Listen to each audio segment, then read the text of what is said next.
परमित पदविंद पाओ नमियो सिद्ध शोभा गुरु वेश गोपति हुई गोपति ज्ञान सहकार तारण तरण समर्थ मुनि गुरु संसार निवार धम्म ज्योत जिनवरि अर्थति अर्थ है जो भय विनाश भव जो मुनो ममल ज्ञान पर लो देव को गुरु को धर्म को साची को बारंबार नमस्कार हो।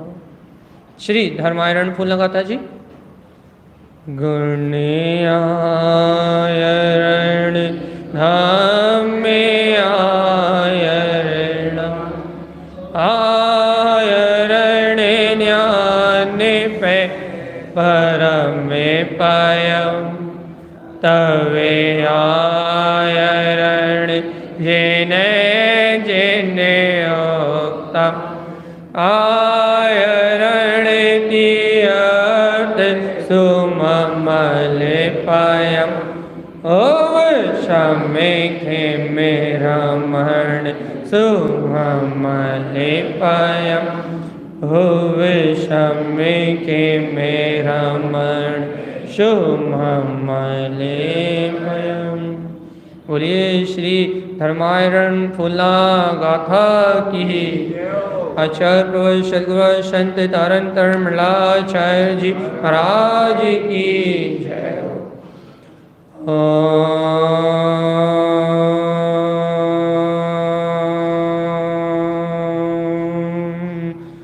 नमः सिद्धम।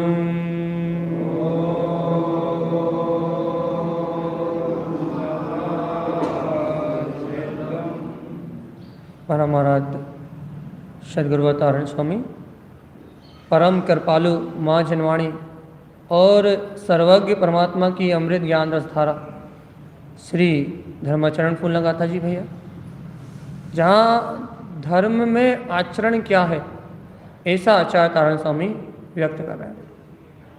पहले अपन तारण स्वामी क्या कह रहे हैं उसे 5 मिनट समझ लें, फिर अपन अपने को क्या करना है, फिर अपन उसकी बात करेंगे। पहले गुरु महत्व क्या कह रहे हैं समझ लें, 5 मिनट बस, फिर अपन सरल हो जाएंगे बिल्कुल, जो आपको समझ में आएगा वो कहेंगे। पहले तारण स्वामी क्या कह रहे हैं अपन ये समझ लेते हैं। उत्तम खिम उवन उवन जिनु रमणम। आचार्य तारण स्वामी कह रहे हैं उत्तम क्षमा क्या है भैया, उवन उवन जिन रमणम, उत्पन्न कर लो जिनेन्द्र परमात्मा अर्थात अपने जिन स्वभाव में रमणता को प्रकट करना ही उत्तम क्षमा धर्म है। जैसे वीतरागी साधु अपने ज्ञायक परमात्मा को प्रकट करके उस ज्ञान स्वभाव में रमण करते हैं, वो संसार के समस्त राग देश से मुक्त हो जाते हैं। ऐसे राग देश से रहित होके अपने वीतराग जिन स्वभाव में रमणता करना ही उत्तम क्षमा धर्म है। नहीं भैया क्षमा कैसी है, क्या होता है क्षमा के उत्पन्न होने से? ओवन, इस क्षमा के उत्पन्न होने से कम विलयंतु स्वयं, कर्मों का उत्पन्न होना ही विला जाता है। ऐसी वीतराग भाव में उत्तम क्षमा प्रकट होती है तो कर्मों का उदय होना ही विला जाता है। ओवन खिपी भैया, उत्तम क्षमा के प्रकट होने से क्या होगा? उत्पन्न खिपी भैया, उत्तम क्षमा के प्रकट होने से, छायक भाव के प्रकट होने से भय खिपक, सारे भय क्षय हो जाएंगे। रमण जिनु, और अपनी अंतर आत्मा जिनु अंतरात्मा में रमणता प्रकट हो जाएगी। तम ज्ञान अमीरस ममल पयम, और ये जीव अपने स्वयं के, तम मतलब तुम, अपने ज्ञान में अमृत रसायन रस को पी के ममल पयम, ममल पद की प्राप्ति कर लेगा। ओव सम खिम रमण सु ममल पयम, ऐसे उत्पन्न करके अपने समता भाव को, अपने छायक भाव को उत्पन्न करने से, उत्तम क्षमा को उपलब्ध करने से, समता भाव में रमण करने से सु ममल पयम, अपने केवल ज्ञान में ममल पद की प्राप्ति हो जाती। भैया इसको कहते हैं उत्तम क्षमा, जिसमें रमण करने से अपना ममल पद प्रकट हो जाए, उसे कहते हैं क्षमा। और भैया यदि अपने ममल पद की प्रकटता ना हो तो कोई क्षमा नहीं है। अब अपन तारण स्वामी ने क्या कहा ये अपन ने समझ लिया भाई। अब अपन चलते हैं क्रोध की चर्चा करते हैं भैया, क्योंकि भैया क्रोध का अभाव हो जाना ही क्षमा। अब आपको समझ में आएगी चर्चा, अभी यदि नहीं आई हो तो अब से आई। क्रोध का शून्य हो जाना ही उत्तम क्षमा है भाई। जब तक क्रोध अंतर में जन्म ले रहा है, जब तक अनंतानुबंधी क्रोध आपके अंतर में पड़ा है, तब तक 3 काल में भी क्षमा नहीं हो सकती। अनंतानुबंधी क्रोध किसे कहते हैं भैया? वो कसाय, वो द्वेष की परिणति जो आपको अनंत संसार से जोड़े रखे। अनंतानुबंधी क्या है? जो अनंत संसार से आपका अनुबंध रखे भैया, अनंत संसार में आपको स्थित रखे, उसे कहते हैं अनंतानुबंधी। ये जीव अनंत संसार में क्यों है भैया? क्योंकि अनंतानुबंधी क्रोध, मान, माया, लोभ, ये 4 कसाय इस जीव के अंतर में है। तो भैया इस जीव का अनंत अनुबंध कैसा संसार से? इस जीव का अनंत अनुबंध ऐसा है कि मैं क्रोध करूंगा, लोभ करूंगा, मान करूंगा, माया करूंगा, लेकिन इन सब के बीच में अपने अंतर आत्मा को, अपने स्वभाव को स्मरण नहीं करूंगा। ऐसा जो कसाय से अनुबंध है, इसका नाम क्या है? अनंतानुबंधी कसाय। क्या कहा हमने अब बयाली? मैं दिन रात क्रोध करूंगा, मैं दिन रात मायाचारी करूंगा, मैं दिन रात लोभ करूंगा। क्रोध, लोभ, मान, माया, धन, कंचन, कामनी, कीर्ति, इन परिणामों में मैं अनंत काल से रत हूं और अनंत काल तक रत रहूंगा।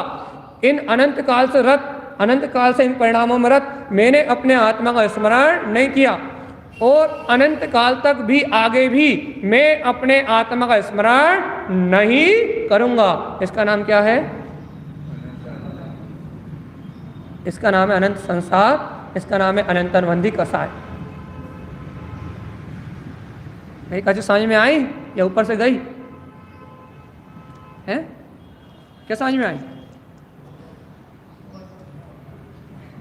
और स्पष्ट समझा? देखो भैया, क्रोध, लोभ, स्वार्थ, अहंकार, धन, कंचन, कामनी, कीर्ति, माया, अभी क्रोध अकेले की बात करते हैं। क्रोध का परिणाम, देश की परिणति अपने को क्षण क्षण में आती, लेकिन इस क्रोध की परिणति में दिन रात रत रहते हैं। लेकिन इनके बीच में जो क्रोध रहित है, जिसमें कभी क्रोध जन्म नहीं लेता, क्या ऐसे ज्ञायक स्वभाव की सुध आती है? क्या ऐसे साम्य, सौम्य, ध्रुव आत्मा, ज्ञायक तत्व का बोध आता है? नहीं आता ना। इस अनंत क्रोध में लीन रहना और इसके बीच में एक क्षण के लिए भी ये भाव नहीं आना कि क्रोध तो मेरी आत्मा से प्रकट होता ही नहीं है, क्रोध तो मेरा आत्मा का स्वभाव है ही नहीं, क्रोध से मेरी आत्मा का कोई संबंध नहीं है। अनादि काल से क्रोध के भाव में निरंतरता रहना और अपने ज्ञायक भाव में कभी भी ना आना, अपने ज्ञायक भाव में कभी भी प्रवेश ना करना, इसका नाम कौन से कसा है? अनंतानुबंधी। और इस अनंतानुबंधी कसाय के कारण जीव कहाँ रुका है? संसार में, अनंत संसार में। तो भैया अब बताओ, अनंतानुबंधी कसाय को हटाने का उपाय क्या है? क्या उपाय? अनंत क्रोध को खत्म करने का उपाय क्या है? हाँ, एक बात बताओ, हम अपने मुंह पे पट्टी मान लें, हम आपसे बात ना करें, हम मौन ले लें, तो क्या अनंतानुबंधी क्रोध कसाय खत्म होगी या नहीं? आप हमें 2 थप्पड़े मारो और हम आपसे कहते हैं उत्तम क्षमा भैया, उत्तम क्षमा, उत्तम क्षमा, उत्तम क्षमा, हम आपका प्रतिकार भी ना करें, तो अनंतानुबंधी कसाय खत्म होगी या नहीं होगी? कहने से नहीं होगी उत्तम क्षमा। जब अपन हृदय से उस द्वेष परिणति से बाहर में, भैया उत्तम क्षमा इसलिए कह रहे हैं कि हमें उसे 2 थप्पड़े मारने की ताकत नहीं है, वो हम उसे 2 थप्पड़े नहीं मार सकते, इसलिए कह रहे हैं, या इसलिए उत्तम क्षमा कह रहे हैं भैया। क्यों? क्योंकि भैया हम ये जानते हैं कि भैया यदि हम उसे मारेंगे तो हम नरक चले जाएंगे, नरक के भय से उत्तम क्षमा कह रहे हैं। लेकिन भैया ये बोध आ रहा है कि मेरा आत्मा तो कभी क्रोध करते ही नहीं, मेरा आत्मा तो क्रोध आदि कसाय से रहित है, अकषाय भाव में मेरा आत्मा है। मेरी भावना से अनादिकाल से आज तक क्रोध जैसा विकार उत्पन्न ही नहीं हुआ। मैं तो मात्र क्रोध के परिणमन को भी जानने वाला और देखने वाला हूँ। जो क्रोध करते हुए को भी देख रहा है, जो क्रोध होते हुए को भी देख रहा है भैया, वो क्रोध अवस्था में भी जो जान रहा है, जो देख रहा है, जो क्रोध का भी साक्षी है, क्रोध करता नहीं है, जो क्रोध का भी साक्षी है वो मैं हूं। क्या कभी ये भाव उत्पन्न हुआ? ये बहुत गुस्सा आता है, ये गुस्सा छुड़वा दो। हम तो कहते तुम 4 गुना ज़्यादा करो, हमें कोई मतलब नहीं, लेकिन उसका साक्षी होकर बता। एक इंद्रिय आदि जीवों को ये अनंतानुबंधी कही है, तो वो तो कुछ करते ही नहीं भैया। ऐसा कहते हैं ये वृक्ष आदि जो एक इंद्रिय जीव हैं, इनमें इतनी तीव्र कसाह है, इतनी तीव्र कसाह है, आपके स्पर्श का एहसास मात्र से, तोड़ने मोड़ने से नहीं। यदि आप इन्हें हाथ लगाते हो, दूर से इन्हें स्पर्श मात्र होता है, तो इनको इतनी तीव्र कसाह रहती है, इतना तीव्र क्रोध का परिणाम आता है। यदि मैं इसकी तरह मनुष्य होता तो इसे पटक पटक के 25 के ऐसे समय मार डालता, इतनी तीव्र कसाह रहती है। सही है। इतनी तीव्र कसाह रहती है। और सोचो जब फल तोड़ते हैं अपन, पत्ती तोड़ते हैं, फूल तोड़ते हैं, तब क्या होता होगा? जब उनको काटते हैं तब क्या होता होगा? तब उनके कैसे परिणाम चलते हो? देखो तारण स्वामी की गाथाओं से हम आपको प्रमाण करके बताएं। गाथा नंबर 130 ग्रंथ ज्ञान समुच्चय 7, जिसको PDF से मिलाना मिला ले, बाकी जिन्हें सुनना ध्यान से सुने। कोड़म क्रोधम कूढ़ भाव है। क्रोध का भाव कूढ़ भाव है भाई। कूढ़ मतलब कपट। क्रोध हमेशा कूढ़ भाव से, कूढ़ भावना से, दूषित भावना से प्रकट होता है। कूढ़ भावना से ही क्रोध का जन्म होता है भैया। और जब भी क्रोध जीव को उत्पन्न होता है तो क्रोध आरति रौद्र समम युक्तम। जब भी जीव को क्रोध होता है तो वो नियम से आर्त ध्यान और रौद्र ध्यान से संयुक्त होता है। क्रोध की परिणति अशुभ है और अशुभ परिणति में आर्त और रौद्र ध्यान होते हैं भैया। क्रोध का परिणाम द्वेष रूप है और द्वेष परिणाम हमेशा अशुभ कसाय में जाता है। तो वे जीव आर्त और रौद्र ध्यान से संयुक्त होता है भैया। भैया क्रोध उत्पन्न क्यों होता? क्योंकि क्रोध जागते ही क्यों है? असत्य सहित हिंसा। भैया ये जीव असत्य पर्यायों के सहित हो रहा है, तो असत्य पर्याय के सहित होने से ही, असत्य संसार को सत्य मानने से ही असत्य सहित हिंसा, जो आत्मा की हिंसा हो रही है, जो राग देश रूप आत्मा का भाव मरण हो रहा है, इसका नाम ही क्रोध है भैया। जीव असत्य सहित 6 काय के जीवों पर दया नहीं कर पा रहा, बिना देखे चल रहा है, जीवों को रोनता हुआ चला जा रहा है। पृथ्वी पे पांव रख रहा है तो ये बोध नहीं आ रहा, ये पृथ्वी मेरे तरह जीव आत्मा है। इसके इस पृथ्वी में, ये पृथ्वी काय के अंदर में मेरे जैसा पृथ्वी काय, मेरे जैसा एक जीव है भाई। वनस्पति का भोग कर रहा है लेकिन इसे भावना नहीं आ रही, इसके अंदर में मेरे समान भगवान आत्मा।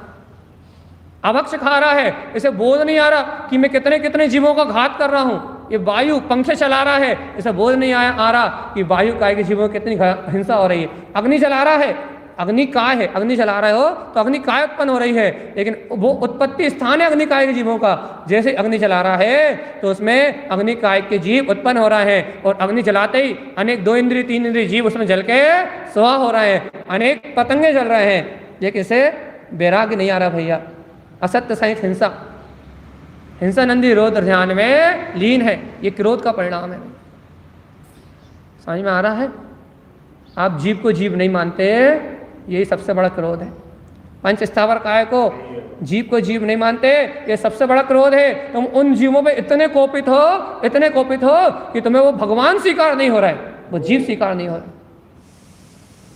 इसे कहते हैं क्रोध। कैसे होता है वो क्रोध? असत्य सहित कूढ़ भावनाओं से वो अनंत अनुबंधी क्रोध उत्पन्न होता है भैया। और जो ज्ञानी होते हैं, एक अंत्य शुद्ध दृष्टितम, जो शुद्ध दृष्टि जीव होते हैं, वो ऐसे झूठे क्रोध को त्याग देते हैं। क्यों भगवान? भावना हो रही नहीं हो रही उत्तम क्षमा को प्रकट करने की। जो शुद्ध दृष्टि जीव होते हैं वो अपने अंतर की क्षमा को प्रकट कर लेते हैं और ऐसे क्रोध का त्याग कर देते हैं भैया। जो सम्यक दृष्टि जीव होते हैं, वो जो सम्यक को प्राप्त करने वाले होते हैं, गुरु महाराज कह रहे हैं क्रोधम अनंतानंत दृष्टते। भैया अज्ञानी संसार जीव अनंत क्रोध परिणामों को, अर्थात अनंतानुबंधी क्रोध परिणामों को देख रहा है, अर्थात कभी क्रोध से बाहर ही नहीं निकला। भैया क्यों बाहर नहीं निकला? हमें तो अभी गुस्सा नहीं आ रहा। अरे भगवान आत्मा, क्रोध से, अनंतनवंदी क्रोध से बाहर उस समय कहलाओगे जिस समय ज्ञायक की प्रतीति प्रकट हो जाएगी। अभी आप गुस्सा नहीं कर रहा है, इसका मतलब ये थोड़ी ना कि आपको क्रोध नहीं है। इस समय क्रोध का भाव प्रकट नहीं है, इसका मतलब ये थोड़ी ना कि अनंतनवंदी क्रोध नहीं है। क्रोध का भाव का परिणाम भर नहीं है, क्रोध की भाव अनुभूति मात्र नहीं है, लेकिन अनंत देश परिणाम तो इस समय भी अपने अंतर में है। इस समय भी अनंत क्रोध तो अपनी आत्मा में जैसा का तैसा है। तो कह रहे हैं क्रोध अनंतानंद दृष्टते, अनंतनवंदी क्रोध को देखता है। अशुभम शुभ समयुक्तम, शुभ और अशुभ को एक समान मानता है। पाप करो पुण्य करो, बढ़िया खाओ पियो ऐश करो, पुण्य भी एक जैसा है और पाप भी एक जैसा है, ना पुण्य से कुछ है ना पाप से कुछ है भैया। और गुरु महाराज क्या कर रहे हैं, शरीर दुख उत्पादनते, इस क्रोध के द्वारा शरीर के दुखों को उत्पन्न करता है। साइंस ने भी सिद्ध करा है कि जैसे ही जीव को क्रोध का परिणाम आता है उसके अंतर के सारे परमाणु, ऐसा कहा है कि 6 घंटे तक उसका ब्रेन सही से काम नहीं करता। 6 घंटे के लिए उसकी मेमोरी डंप हो जाती है एक बार क्रोध आने से।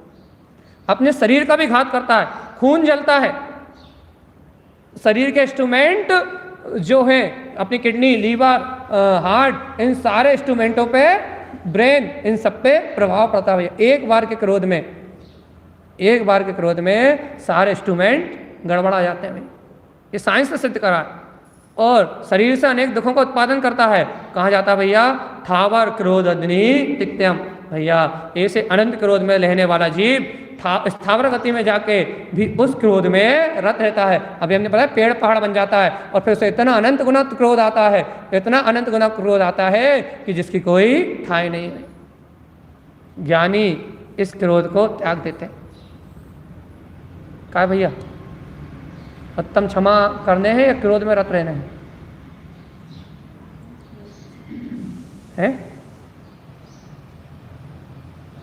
सही बता दो भैया, उत्तम क्षमा अपनाने हैं या इस क्रोध भाव में डूबे रहने?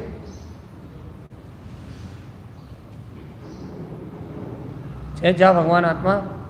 गुरु महाराज देखो क्या कह रहा है, वो जीव कहाँ जाता है, अप काय, जल काय में, तेज काय, अग्नि काय में, वायु काय, वायु काय में, पृथ्वी काय, पृथ्वी काय में, वनस्पति काय, जथा इन पंच स्थावर काय में जाके अनंत क्रोध की अग्नि में जलता है। इन अनंत क्रोध के परिणाम में अनंत काल तक दुख भोगता है। और विकला त्रियम उत्पादनते, 2 इंद्रिय 3 इंद्रिय 4 इंद्रिय पर्याय में उत्पन्न होके भैया इन क्रोध के परिणामों से अनंत दुर्गतियों का दुख भोगता है। लेकिन जो ज्ञानी होते हैं, क्रोध तिक्तंती साधवा, जो साधक होते हैं, वो इस क्रोध का त्याग कर देते। बताओ कैसे त्याग करोगे क्रोध का, कैसे छूटेगा क्रोध? भैया लोग कहते हैं क्रोध आए तो नमोकार मंत्र पढ़ने लगो, सही बात है। यदि क्रोध आए तो ओम नमः सिद्धम कहने लगो तो क्रोध की जो भावधारा है वो शांत हो जाती है। लेकिन भैया अंतर से क्रोध की सत्ता कहाँ जाती?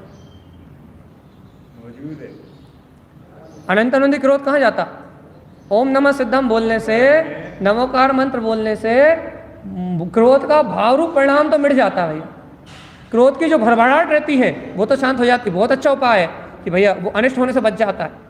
ओम नमः सिद्धम बोलने लगो, नमोकार मंत्र पढ़ने लगो, तो वो जो क्रोध की जो क्रोध से जो अनर्थ होने वाला होता है, तो क्रोधी जीव अंधा होता है, वो किसको मार दे, किसकी हत्या कर दे, कब आत्महत्या कर ले, कोई भरोसा नहीं। जीव क्रोध, जितने भी जीव आत्महत्या करते हैं सब क्रोध में ही करते हैं। क्रोध विवेक शून्य होता है। जितने भी आपराधिक जीव हैं, जेल में जाके मिलो, कुछ लोगों से मिलो भैया, आप जाके मिलोगे कहीं भैया एक समय का क्रोध आया था, थोड़ी देर का क्रोध आया था, हाथ में कहना डंडा था, सर पे मार दिया, पत्नी मर गई, अब भैया 14 साल की जेल काटना है ना। यदि वो एक समय का क्रोध शांत हो जाता तो हमारा जीवन स्वर्ग हो जाता।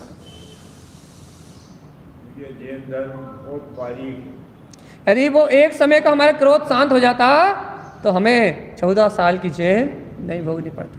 भैया वो थोड़ा सा क्रोध आया, उसमें डंडा पड़ा था पास में, उठा के दे दिया, पड़ा सर पे और अरिहंत नाम सर पे। उस समय कोई समझा देता कि क्रोध आए तो भगवान के नाम का स्मरण कर लेना, तो हमसे ये अनर्थ बोलो तो भगवान।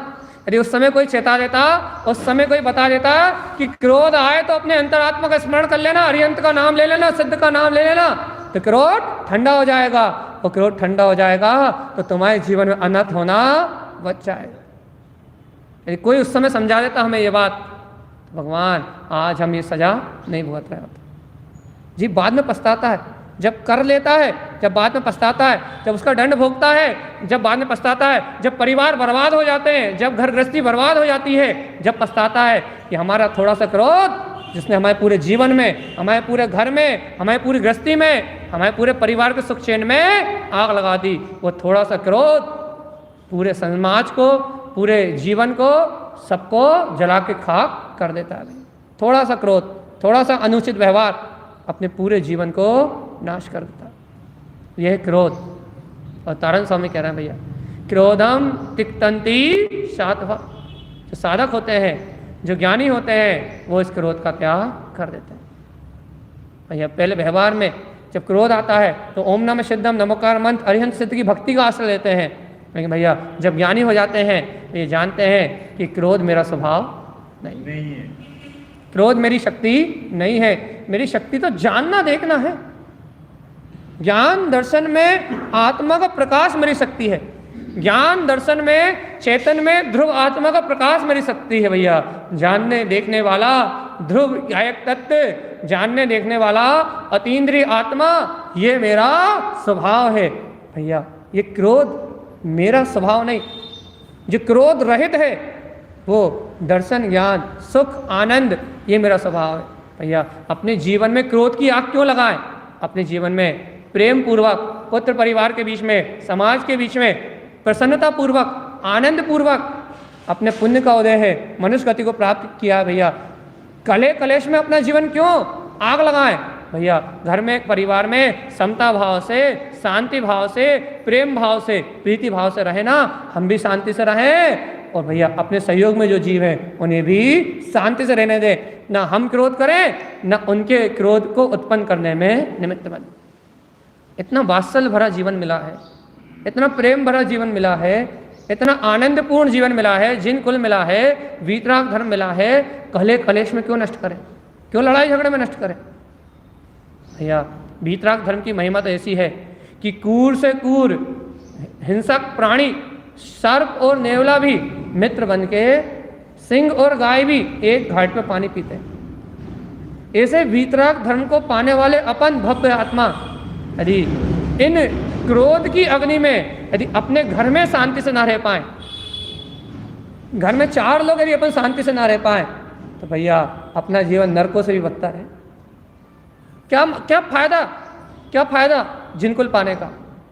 क्या फायदा अहिंसा परमो धर्म कहने का, जब घर में ही हिंसा ना रुक रही हो, जब सास और बहू की ना बन रही हो, तो भैया ये अहिंसा में परमो धर्म का क्या काम था?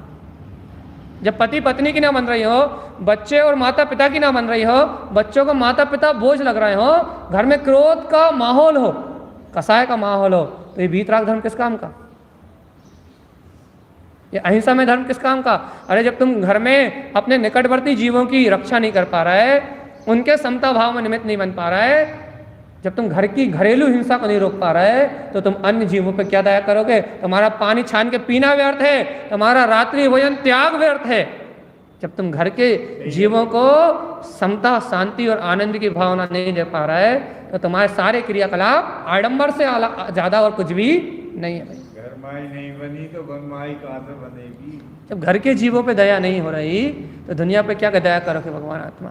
संगी पंच इंद्रिय पे दया नहीं कर पा रहे तुम, तो फिर एक इंद्रिय पे बेचारे पे कहाँ से दया करोगे? जब तुम्हें ये जीव नहीं दिख रहा तो दुनिया कहाँ से जीव दिखेगी? भाई सुनो, तारण स्वामी बता रहे हैं, उपसर्गम थावर दृष्टा। भैया स्थावर गति के जीवों में अनेक उपसर्ग हैं, उन्हें मारते हैं, उन्हें सताते हैं, अपन इस पृथ्वी पे चले जा रहे हैं। अतः कितने उपसर्ग हैं? अपना हर एक कदम आपको ये संगमरमर या टाइल से जो भी लगा हुआ, संगमरमर है क्या? ये संगमरमर ही ना, ये संगमरमर के ये काय है, इसके अंतर में अनेक अनेक जीव उत्पन्न हैं। भैया अनेक अनेक जीव हैं, अनेक नहीं अनंत अनंत जीव हैं। अब जैसे अपन इस पर पाँव रखेंगे, वैसा ही अपना भार उन कोमल कोमल जिनका शरीर ये काय तो मजबूत दिख रही है, लेकिन इसके आश्रय जो शरीर पैदा हो रहा है, जीव पैदा हो रहा है, उनका शरीर अपने जैसा भी नहीं है भैया। बहुत सूक्ष्म शरीर है, बादर शरीर है, बहुत सूक्ष्म है, बहुत मुलायम शरीर है। जैसे ये अपन पाँव रखेंगे और वो बिल बिला के मही मर जाएंगे, उनकी आयु बंद से मरेंगे वो। जैसे ही अपन उनके ऊपर भार रखेंगे उनका खेल समाप्त। और वहाँ अनेक जीव उत्पन्न हो रहे हैं और अनेक जीव मर रहे हैं। अपन पृथ्वी खोद रहे हैं, मकान बनवा रहे हैं, मंदिर बनवा रहे हैं, बताओ कौन है इनकी रक्षा करने वाला? अपन पंखा चला रहे हैं, बताओ वायु काय के जीवों की रक्षा करने वाला कौन है? अपन माचिस जला रहे हैं, अग्नि जला रहे हैं, अग्नि काय के जीवों की रक्षा करने वाला कौन है? वनस्पति काय के जीव पड़े हुए हैं पूरे में, कौन इनकी रक्षा करने वाला?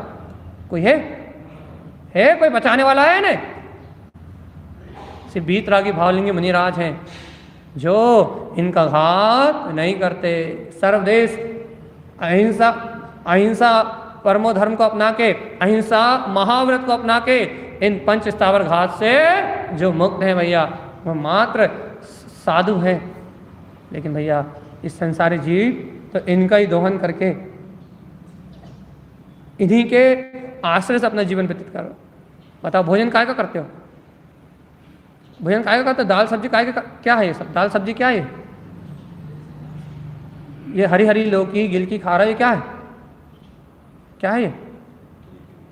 अनंत अनंत एक इंद्रिय जीव, और इनमें अनंत अनंत विकलत जीव है। और बिना विवेक के गाजर मूली अंदर उतर जाते हैं, होश नहीं आता कि हम किन्हें खा रहे हैं, किनका स्वाद ले रहे हैं। इसे कहते हैं क्रोध। क्या क्रोध? कि जीवों को जीव नहीं मान रहा है, जीवों को मुर्दा मान रहा है। अनंत जीवों पे क्रोध, अनंत नवंदी क्रोध भैया। तारण स्वामी कुछ कह रहा है, स्थावर गति में चले जाओगे अनंत दुखों को भोगोगे, विकलत रे गति में चले जाओगे अनंत दुखों को भोगोगे। भैया तारण स्वामी कह रहा है अशुद्ध भावना कर्तव्यम, कह रहा है हे ज्ञानी, जिससे ये क्रोध उत्पन्न हो, जिससे संसार में क्रोध उत्पन्न हो, ऐसा अशुद्ध भाव का कोई कर्तव्य जीव का नहीं है भैया। कह रहे ऐसा कोई भाव उत्पन्न ही मत करो। तिक्तन्ते शुद्ध साधवा, जो साधक होते हैं वो इस क्रोध को त्याग देते हैं भैया। कोहम अनेक उत्पादन थे, क्रोध के अनेक भाव उत्पन्न होते हैं भैया। क्रोध अनेक प्रकार से उत्पन्न होता है।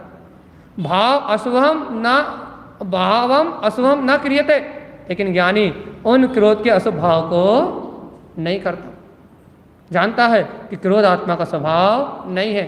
यदि भाव विचलंती, यदि कभी क्रोध रूप भाव विचलित होते भी हैं, यदि कभी क्रोध के परिणाम रूप भाव विचलित हो भी जाए, तो भैया आचार्य तारण स्वामी कहते हैं क्या करता है वो?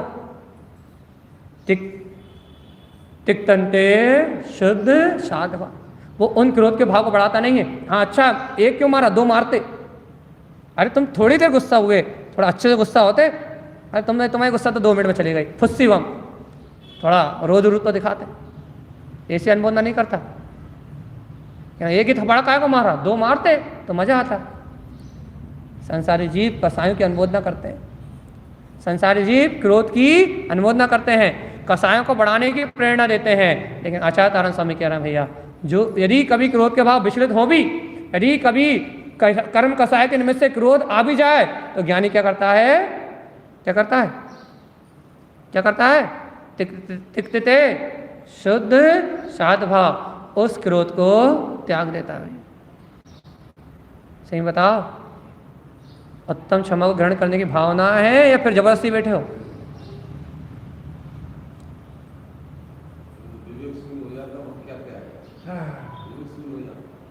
भैया विवेकी पुरुष की तो कह रहा है, जो विवेकी पुरुष होते हैं वो क्रोध के, वही देखो कर्म बने हैं तो क्रोध तो आएगा। संयोग निमित्त में रह रहा, राग द्वेष की भावना तो होगी, लेकिन उसमें रत हो जाए, उसी को सुखी मान ले, उसी में लिप्त रहे, वो अनंतनबंदी क्रोध को करने वाला है। लेकिन क्रोध के बाद विचलित भी हो जाए और तुरंत भैया गलती हो गई, भैया परिणाम बिगड़ गए, उत्तम क्षमा भैया, हृदय से उत्तम क्षमा, मेरे निमित्त से आपको ठेस लगी भैया, उत्तम क्षमा। और उत्तम क्षमा इसलिए क्योंकि मेरे परिणाम, उत्तम क्षमा बोलने के बाद तुम्हारे प्रति कुछ भी नहीं रहेंगे, मेरा मन खाली हो जाएगा, मेरी देश कसाय निकल जाएगी। भाई तुम भी प्रसन्न रहो, तुम्हें भी मेरे निमित्त से कोई क्रूरता ना रह जाए। तो भैया मेरे अंतर भी कोई क्रूरता ना रह जाए, इसलिए भैया क्या, उत्तम क्षमा। तो मुक्ति होगी संसार से, तो छूटोगे संसार से।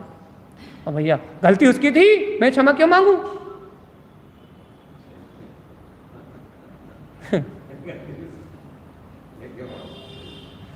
गलती तो उसकी थी, मैं क्षमा क्यों मांगू? भैया क्षमा इसलिए मांगना, क्षमा इसलिए करना है कि मेरे अंतर में मन खाली रहे, मेरे अंतर में क्रूरता ना रहे, मेरे अंतर में कलेश ना चढ़े। क्षमा मांगने से भैया उसका हित नहीं है, किसका हित है? मेरी आत्मा खाली हो जाएगी, मेरी आत्मा मुक्त हो जाएगी, मुझे उसके प्रति कोई परिणाम नहीं चलेंगे। क्षमा मांग के गले मिल लिए, सबसे मुक्त हो गए भैया, कोई शत्रु नहीं बचा। अपन हल्के हो जाएंगे, और अपन हल्के हो जाएंगे तो दुर्गतियों के बंध नहीं बनेंगे, अनंत संसार में दुर्गतियों में नहीं जाएंगे। अपनी आत्मा नीचे की ओर पतन नहीं करेगी, कर्मों के अशुभ भाव से अपनी आत्मा पतन की ओर नहीं जाएगी, अपनी आत्मा ऊपर की ओर उठते हुए इस चतुर्गति संसार परिभ्रमण से छूट जाएगी। देखो तारण स्वामी क्या कह रहा है, क्रोध अग्नि पिछुलते जैन, जिनके अंतर में क्रोध की अग्नि प्रचलित होती, प्रचुर मात्रा में जलती है भैया, जलती है भैया, संसार में रहने की आदत है, क्रोध काम भोग करने की आदत है। तो गुरु महाराज कह रहे हैं क्रोध अग्नि प्रचलित जैन, जिनके अंतर में क्रोध की अग्नि जलती है, उनके लिए गुरु महाराज मार्ग दे रहे हैं। क्या करें, उपसमम जल सिंचते भैया, जिन वाणी के चिंतन रूप उपसम भाव का रस सींचो भैया, आत्म स्वभाव के चिंतन रूप उपसम भाव का रस सींचो, क्योंकि उपसम भाव का रस सींचोगे तो ये क्रोध की अग्नि बुझ जाएगी। तत्व का चिंतन करोगे, वस्तु स्वरूप का विचार करोगे, आत्मा का विचार करोगे तो ये क्रोध की अग्नि ठंडी हो जाएगी।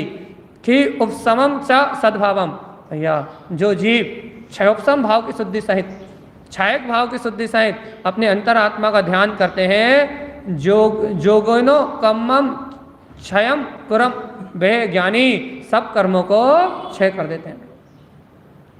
अब तारण स्वामी से पूछा गया, गुरु महाराज क्रोध नहीं करें तो क्या करें? कह रहे हैं क्रोध करना है तो करो। अब गुरु क्रोध करने की बात कर रहे हैं, क्रोध करना तो करो। कैसे क्रोध करें भैया? जिन उक्ताम को हम समनम, जिनेन्द्र भगवान ने जो क्रोध कहा है उस प्रकार का क्रोध करो भैया।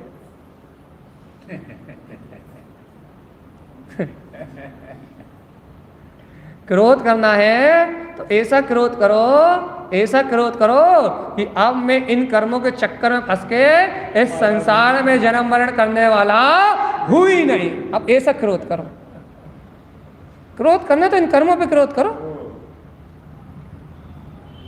जो अनंत काल से तुम्हें संसार में घुमा रहे हैं। क्रोध करना तो इन अशुभ भाव पे क्रोध करो कि मैं तीन लोक का नाथ, गायक तत्व भगवान आत्मा, और इन कर्मों में लगा हुआ।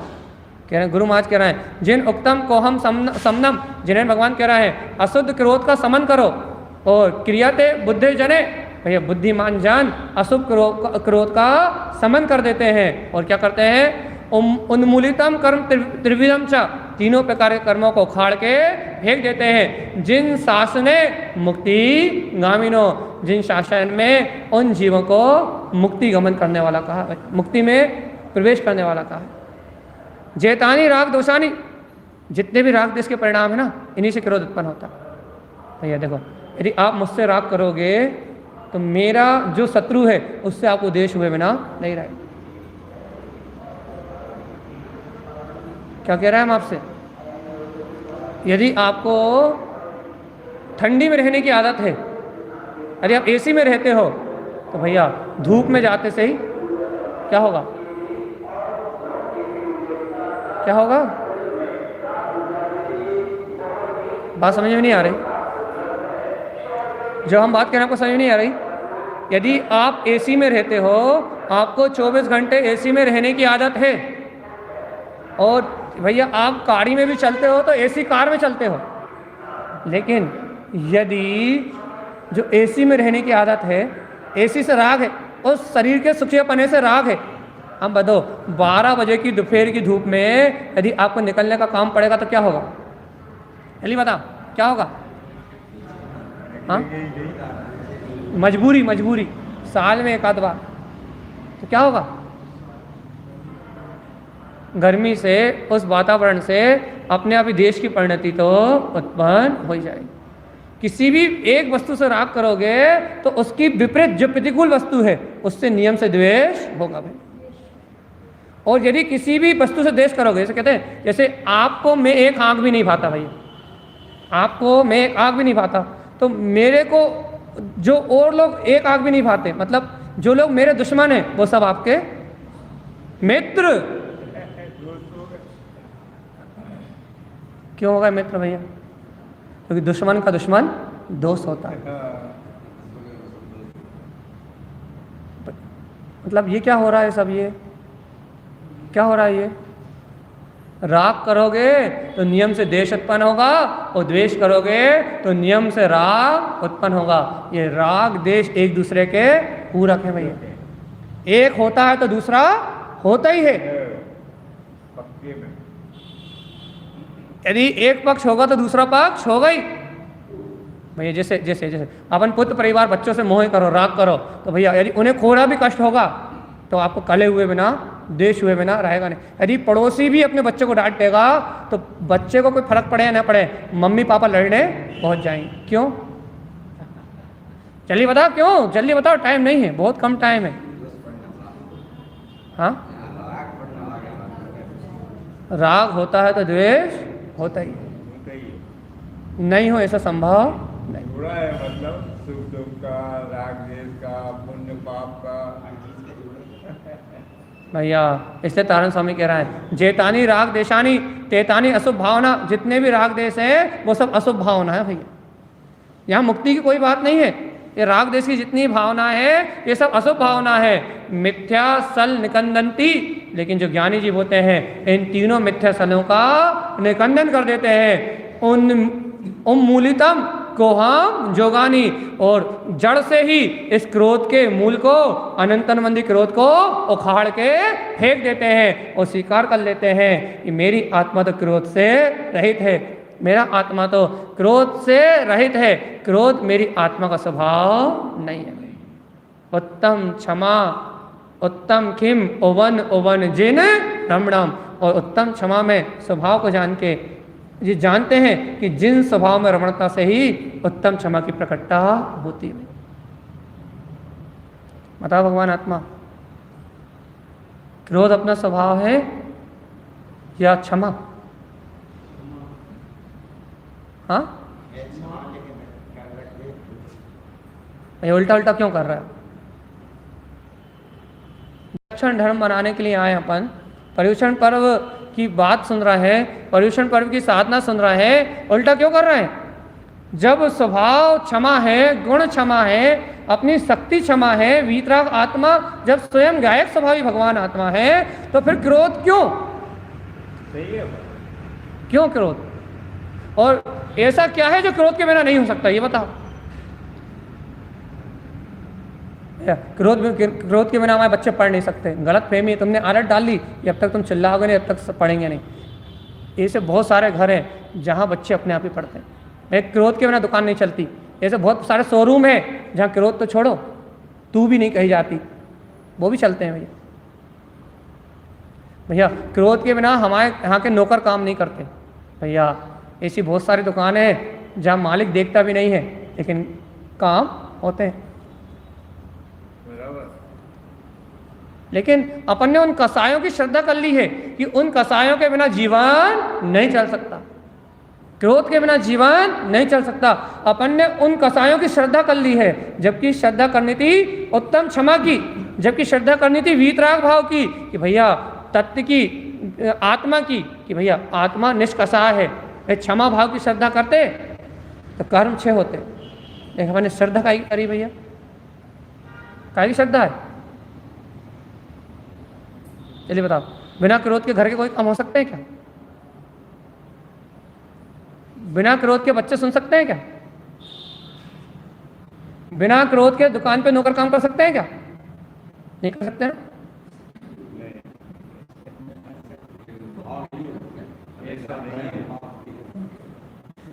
मतलब क्रोध की श्रद्धा है कि क्रोध से सारा काम होता है, इसलिए अपन अनंत संसार में डोल रहे हैं। और भगवान कहते हैं इस जगत में किसी के करने से कुछ होता ही नहीं है, ये आत्मा उत्तम क्षमा गुण में है। भैया क्रोध से तो विनाश होता है, क्रोध तो विनाश का द्वार है, क्रोध तो अशुभ कर्मों का बंद कराने वाला है, क्रोध तो अशुभ संसार को बढ़ाने वाला। भैया क्रोध से काम नहीं होते, काम तो अपनी तत्समय की योग्यता से होते। सही है। जब तक ये सत्य स्वीकार नहीं है तब तक अपने से क्रोध कभी जाने वाला नहीं है। जब तक क्रोध भाव की श्रद्धा है तब तक क्रोध कभी खत्म नहीं होगा। जिस दिन क्रोध भाव की श्रद्धा खत्म हो जाएगी और अपने ज्ञायक भाव की श्रद्धा प्रकट हो जाएगी, उत्तम क्षमा मेरा गुण है, ऐसी श्रद्धा प्रकट हो जाएगी, उस दिन से क्रोध अपने आप ही खत्म हो जाएगा, जड़ मूल से खत्म हो जाएगा। एक बात बताओ, ये बात समझ में आई या बेमतलब घिस रहा है? चलिए बताओ, ये बात समझ में आई या व्यर्थ में घिस रहा है? क्या समझ में आई?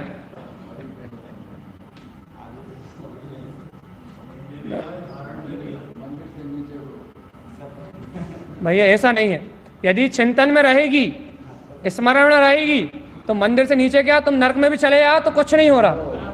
ये स्मृति नरक में सम्यक दर्शन का कारण बन जाएगी, क्योंकि नरक में कितना क्रोध है, कितनी कसाय है, आपस में तिल तिल करें देखे खंड, जहाँ एक दूसरे से मारकाट चल रही है। वहां सातवें नरक में भी जिसे उत्तम क्षमा धर्म की श्रद्धा होती है, वो सातवें नरक का नारकी भी सातवें नरक में छायोपम सम्यक दर्शन का प्रकट कर लेता है। लेकिन उसे क्या श्रद्धा होती है कि क्रोध मेरा स्वभाव नहीं है, क्षमा मेरा स्वभाव है, सुख मेरा स्वभाव है। वो सातवें नरक में भी सम्यक दर्शन का प्रकट कर लेता है। फिर तो अपन संगी पंचेंद्रीय मनुष्य गति को प्राप्त करके आ रही। यदि अपन ऐसे उत्तम क्षमा धर्म की श्रद्धा करें तो भगवान आत्मा ये क्षमा आपको अभी इस समय अभी प्रकट हो सकती है भैया। और कुछ नहीं, सिर्फ ज्ञायक तत्व की एक बार स्मृति आ गई तो अनंतरबंदी क्रोध की जो चेन दी हुई है वो टूट जाएगी। बस एक बार में काम खत्म।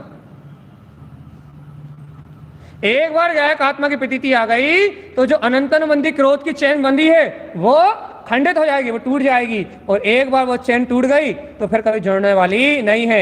एक बार सम्यक दर्शन हो गया, एक बार आत्मा का अनुभव हो गया तो फिर जीव संसार में रहने वाला नहीं है। फिर जीव कुछ भी करे जाना तो उसे मोक्ष ही पड़ेगा। एक बार की बात है भगवान, एक बार स्वीकार करने की बात है कि वो अनंत सत्ता, वो अनंत शक्ति, वो उत्तम क्षमा मेरा स्वभाव है। और क्रोध क्रोध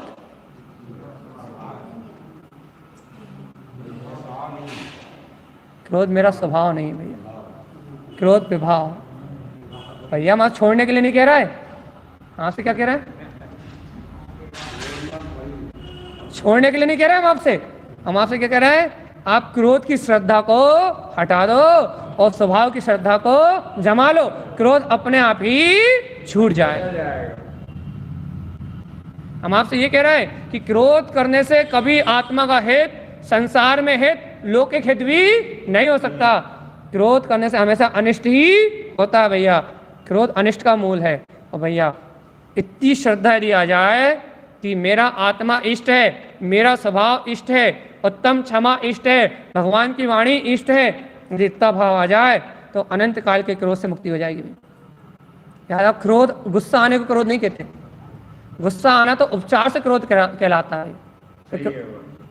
यदि हम मान लो यहाँ बेटे बेटे चिल्ला दें, क्यों भैया सुन नहीं रहे क्या, तो हम क्रोध कर रहे हैं क्या? इसका नाम क्रोध नहीं है। तो क्या है? इसका नाम क्रोध है। किसका नाम क्रोध है?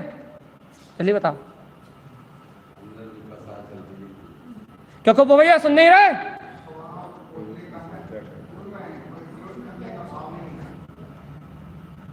जो हम इतनी जोर से बोल रहे हैं इसका नाम क्रोध नहीं है, तो फिर किसका नाम है क्रोध? कि मैं बोल रहा हूं, मैं इनके ऊपर चिल्ला रहा हूं, ये जो इसमें मैं पना है ना, इसका नाम क्रोध है भगवान की मैं कर रहा हूं। मैं तो भैया ये भाषा वर्णा कर रही है, बोलने का परिणाम हो रहा है, मैं तो मात इसको जान रहा हूं। यदि अंतर में ये भाव है और मुंह से बोलने में भी आ रहा है तो वो क्रोध नहीं है, वो क्रोध नहीं है भगवान आत्मा। अपन जोर से बोलने को क्रोध मानते हैं, जोर से चिल्लाने को क्रोध मानते हैं। भैया वो ऊपरी लक्षण है, ऊपरी निशानी है। अच्छा बताओ, अर्जुन सहस्त्राणी सेना का वध कर रहा है, कितना क्रोध होगा उसे? चलिए बताओ। तुम एक चींटी को भी नहीं मार रहा है, तुम पानी छान के पी रहे हो, तुम रात्रि भोजन नहीं कर रहा है, तुम एक चींटी को भी नहीं मार रहा है, तुम पानी छान के पी रहे हो, तुम रात्रि भोजन भी नहीं कर रहा है, और अर्जुन सहस्त्राणी सेना का वध कर रहा है। बताओ अनंतानंदी कसा किसके पास है?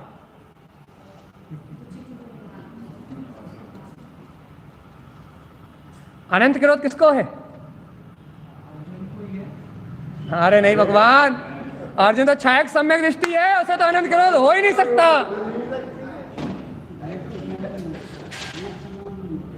उसी भाव से मोक्ष जाने वाली आत्मा है, छायक सम्यक दृष्टि है, उसे अनंत मंदी क्रोध का उदय हो ही नहीं सकता। तुम जो पानी छान छान के पी रहे हो ना, तुम्हें अनंत क्रोध है।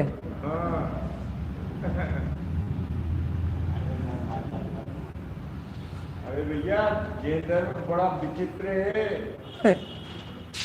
ये पानी छान छान के पीने वाले, इनको अनंत क्रोध है। समझना पड़ेगा उसे। और बेचारा वो अर्जुन सहस्त्राणी सेना का वध कर रहा है, उसे कुछ भी नहीं है भाई। क्यों? क्योंकि अरे सहस्त्राणी सेना का वध किसे कहते हैं? कितनी सहस्त्र सेना का वध? अक्षणी सेना का वध, जिसको गिन नहीं पाओगे आप। भगवान आत्मा सोचो, इतनी सेना का वध करने वाला अर्जुन अनंतानंदी क्रोध से मुक्त है, और अपन एक चींटी नहीं मार रहा है, अपन अनंतानंदी क्रोध में रत हैं। क्यों क्यों क्यों क्यों क्यों क्यों क्यों? कारण कारण कारण क्योंकि अर्जुन जान रहा है कर्मों का उदय है, मैं करता धरता नहीं हूं। अर्जुन उन भाव से भिन्न है, और अपन मैं ही करता हूं, मैं ही धरता हूं, मैं ही बनाता हूं, सारी दुनिया की व्यवस्था मैं ही चलाता हूं। अपन उन भाव में लिप्त हैं, इसलिए अपने को अनंतानंदी क्रोध, और अर्जुन को सब क्षमा, वो उसी भाव से मोक्ष। उत्तम क्षमा, उत्तम क्षमा, उत्तम क्षमा। कहा है भैया? अर्जुन को सब क्षमा, और तुम्हें अनंत संसार नर्क निरोध। कहा है भैया? क्या सोच रहे हो भैया? ये तो अपराध है, ये तो अन्याय है। अर्जुन को सब माफ, और हमें व्यर्थ में सजा। भैया अर्जुन गायक है, अर्जुन जानने वाला है, अर्जुन देखने वाला है, अर्जुन उस कर्म परिणाम को ज्ञाता है, और अपन वर्तमान में जो परिणाम चल रहा है उसके कर्ता हैं। इसलिए अपन करता है, इसलिए अपने को अनंत संसार का बंध है, और वो ज्ञाता है, इसलिए अनंत संसार से मुक्त है। जगाओ भैया अपने सिद्धांत को, जगाओ अपनी अंतरात्मा की शक्ति को, स्वीकार करो भगवान की वाणी को, और इस अनंत क्रोध से मुक्त होने का मार्ग पहचानो। भगवान आत्मा मुंह पे पट्टी लगा लेते हैं 10 दिन के लिए, भैया मौन, हम किसी को कुछ नहीं बोलेंगे। क्यों नहीं बोलेंगे? किसी को कुछ बोलेंगे नहीं तो क्रोध नहीं होगा, क्रोध नहीं होगा तो क्षमा का पालन हो जाएगा। भैया अंतर में तो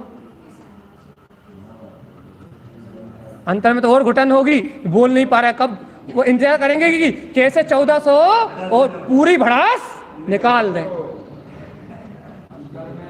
अरे भैया व्रत चल रहे हैं हमारे, फिर तो बात बताऊंगा तुम्हें। हाँ, लोग ऐसे कहते हैं व्रत हो जाए तो फिर देखता हूं, व्रत हो जान दो फिर देखता हूं। मतलब भैया अंदर में तो भगवान आत्मा, हम आपको आपकी भाषा में समझा रहे हैं, आप समझ जाओ। भगवान अंतर में जब तक वो आग जल रही है, अंतर में जब तक वो परिणाम जल रहे हैं, आप ऊपर से नहीं भी कर रहे हैं तो वो अग्नि तो जैसी की तैसी भड़क ही रही है। और जब तक अग्नि भड़क रही है, जब तक अनंतानंदी क्रोध है। और आचार्य तारण स्वामी कहते हैं भैया उपसम जल सिंचनते, उपसम ज्ञान का रस जल सींच दोगे, वीतरागता का रस सींच दोगे, ज्ञायक भाव का रस सींच दोगे, तो ये क्रोध की अग्नि हमेशा हमेशा के लिए शांत हो जाएगी। फिर शरीर से कर्म जनित यदि क्रोध का व्यवहार भी हो, सहस्त्राणी सेना का हिंसा का वध भी हो, तो भी तुम अनंतानंदी क्रोध में कसे नहीं रहोगे। एक बार अपने ज्ञायक भाव की अनुभूति को एक बार भेद विज्ञान की कला को, एक बार अपने अंतरात्मा को परख लो, एक बार अपनी आत्मा से परिचय कर लो, फिर कर्म में सहस्त्राणी सेना का वध करने रूप परिणमन भी होगा तो भी तुम्हारा अनंत संसार रहने वाला नहीं है भाई। ये सारे उदाहरण, ये प्रतिमान योग, ये भगवान की वाणी सिर्फ यही सिद्ध करने के लिए है कि जिन्होंने अंतर से क्रोध को त्याग दिया उनका बाहर के परिणमन से कोई संबंध नहीं रहता, और जिनने अंतर से क्रोध को नहीं त्यागा, जंगल में मुंह बंद करके ही बैठे हुए हैं, तो भी उनकी क्रोध का साथ संबंध नहीं हुई भाई। इसलिए भगवान आत्मा क्रोध कहाँ से छोड़ना है? बाहर से, अंतर से? भैया अंतर से तो छोड़ना ही है, बाहर से भी छोड़ना। जो अंतर से छोड़ देंगे उनका बाहर से छूट जाएगा, और जो अंतर से नहीं छोड़ पाएंगे उनका बाहर से भी छूटने वाला नहीं। देखो ये टाइम हो गया, 5 मिनट बचे मात्र। टिक टिक टिक टिक टिक टिक टिक टिक टिक टिक टिक, घड़ी कह रही भैया समय समाप्त। हाँ हाँ बताओ, एक बात पूछ रहे हैं हम आपसे, इन 55 मिनट में कितने लोग बोर हुए पहले ये बताओ। उन लोगों की काउंटिंग चाहिए हमें, उन लोगों को आगे बिठाएंगे। इस 55 मिनट में कितने लोग बोर हुए, चलिए बताओ। इन 55 मिनट में कितने लोग बोर हुए, चलिए बताओ। हम वो पूछ रहे नहीं, हमें कितने लोग सो रहे थे, कितने लोग बोर हुए, ये बताओ बस। उन लोगों का नाम चाहिए। हाँ एक भी नहीं है पीछे तक, वो तो खंबे की आड़ में है।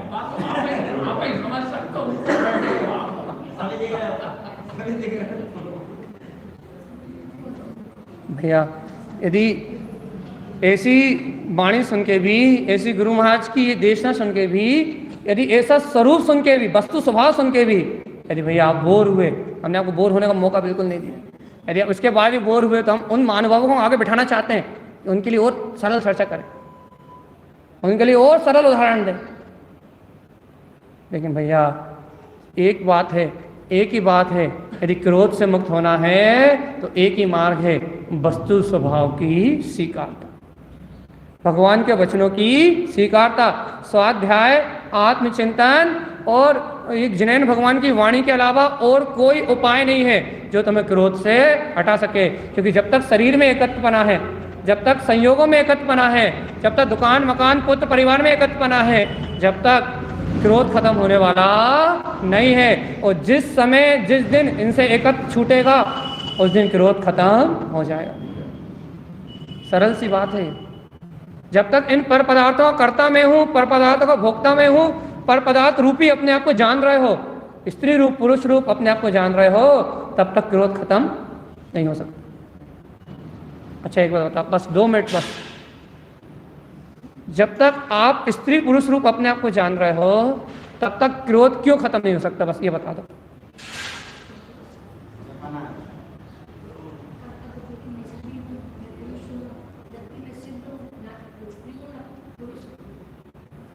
देखो भैया, जब तक अपना मैंपना स्त्री पुरुष में है, जब तक कर्मों के उदय तो आएंगे पूर्व के, क्रोध कर्म का उदय भी आएगा।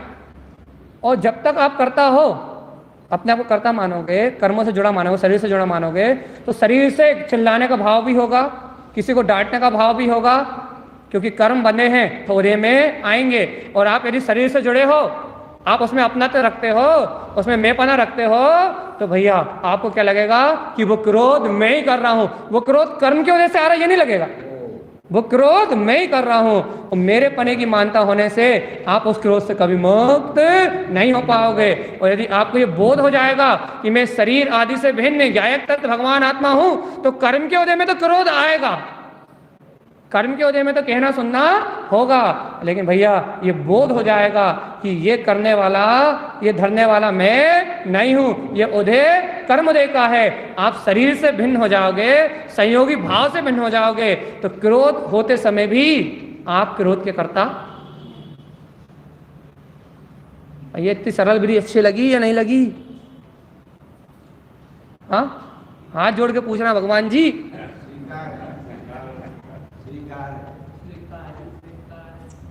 सही बोलो।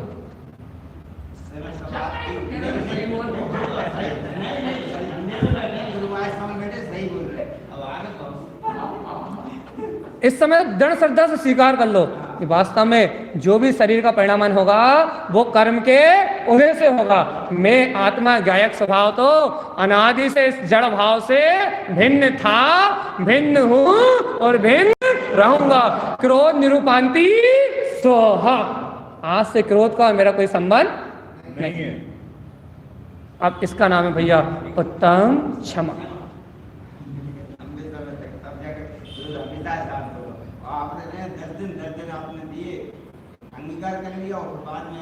अरे एक बार श्रद्धा कर लोगे तो कभी नहीं भूलने वाले, 10 दिन नहीं, जन्मों जन्मों तक नहीं भूलोगे। श्रद्धा कभी नष्ट नहीं होती, श्रद्धा कभी नष्ट नहीं होती। स्वाध्याय चिंतन कभी खाली नहीं जाता, तत्व की चर्चा कभी व्यर्थ नहीं जाती। चिन्वाणी का सुना हुआ एक शब्द भी अपनी प्रतीति में रहता है भैया। नरकों में उदय में आता, नरकों में, मनुष्य गति और त्रियंश गति तो छोड़ो, नरकों में उदय में आता भाई। इसलिए भैया अपन ऐसे तत्व की बात चर्चा सुने, तत्व की वार्ता सुने, अपने स्वभाव को जाने, क्रोध आदि भाव से दूर रहें और अपने मुक्ति के मार्ग में गमन कर दे भैया। शाम को मान का धर्म की चर्चा चलेगी भैया। जैसे क्रोध को समझाया है, शाम को वैसे मान का वैसे चलेगा। आपको जिनको मान कसाय से, अहंकार से बहुत दिक्कत हो, अहंकार के कारण हमें शांति नहीं मिलती, अहंकार के कारण हमारा घुट घुट के जीवन ही निकला जा रहा है भैया। जिन्हें मान कसाय से मुक्त होके उत्तम मार्धव धन प्रगटाना है, उनके लिए आमंत्रण है 8 से 9 शाम को भैया। बोलिए आचार्य प्रभु सदगुरु संत तारण आचार्य जी महाराज जय हो। तत्व मंगल नहीं करें, अपना जो कर्म है वो चालू करें। तारण शाक्वाचार्य जी की 14 गाथा है, 14 गाथा है।